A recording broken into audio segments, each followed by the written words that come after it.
Etnosentrisme adalah sebuah pandangan di mana suatu kelompok kebudayaan atau suatu kelompok suku yang merasa lebih superior dibandingkan dengan kelompok dan suku lainnya.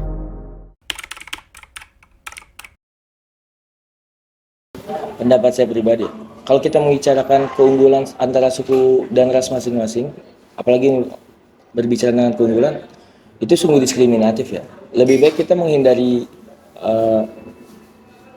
pemikiran kayak gitu sih. Lebih baik kita toleransi terhadap suku, ras dan agama.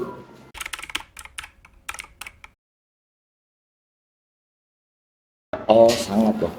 Apalagi kita ngambil satu public figure. Contoh ya, maaf nih. Public figure itu terlalu mengeluh-eluhkan sukunya, terlalu mengunggul-unggulkan sukunya. Itu bisa aja buat mendoktrin followernya atau followingnya untuk berpikiran yang sama seperti itu. Padahal itu pemikiran yang salah. Dan ada sisi baiknya dalam sosial media dalam pemikiran itu.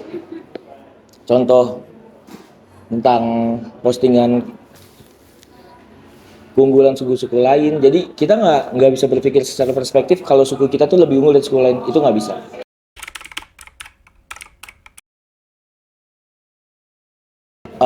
Cara mencegahnya ya. Cara mencegahnya itu mudah. Kita nggak usah bangga atau merasa unggul gitu dari suku lain. Padahal suku lain juga punya keunggulannya sendiri-sendiri gitu. Itu sih.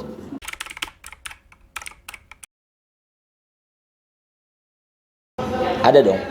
Itu berhubungan banget gitu. Dan kita benar-benar harus menjauhkan pikiran itu karena itu nggak baik untuk kedepannya.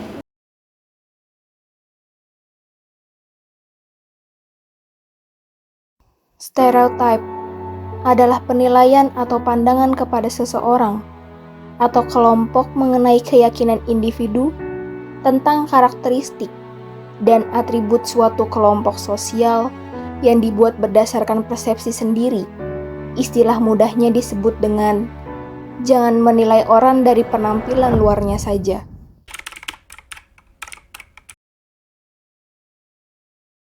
Ada, cuma sedikit.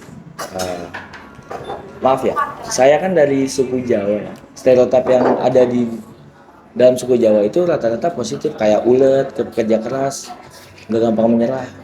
Tapi menurut saya stereotip itu rata-rata kebanyakan dampak negatif. Apalagi kata-kata bias. Ngerti nggak kata-kata bias? Kayak kenapa sih orang Padang itu pelit?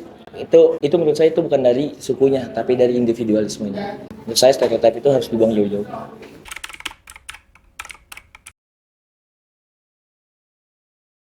Pendidikan sangat berperan penting ya dalam masalah ini, khususnya di sekolah dasar. Kita tuh harus memberi pemahaman baik tentang toleransi terhadap seluruh suku, ras, dan agama.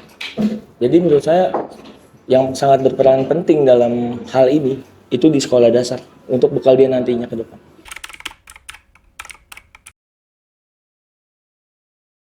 Untuk pengalaman tentang stereotip negatif nggak pernah, tapi positif itu sering.